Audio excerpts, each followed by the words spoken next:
perspektíve, že je knutá, ale nie až tak úplne knutá. Pauza, stop. 59, 55, hodinku. Hodinová relácia o napáčaní. Takže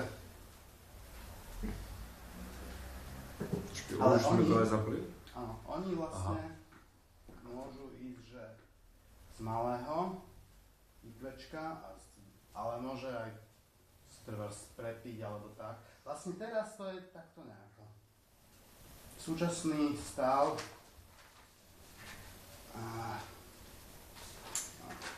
vlastne k čomu sme zatiaľ dostali. Takže na kameru. Takto. Áno, máme aj naši divákom.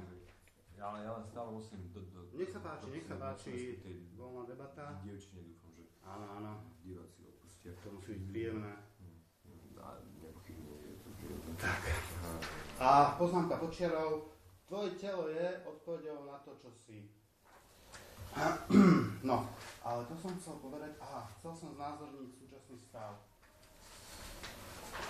z ktorého sa môžeme skúsiť odbiť. Teraz to vyzerá asi týmto spôsobom. Narodíš sa, si také malé ikvečko, taká malá gulička, ktorá sa rozvíja a potom je viac možností. Minimálne ma napadajú dve, že jedného dňa vlastne je to jedna možnosť. Koniec. A môže to byť takto uzavreté, alebo keď zdementneš, tak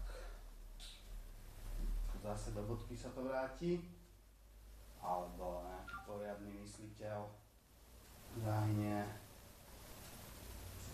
vo vysokom veku. Takto. A ten je riadny. Takže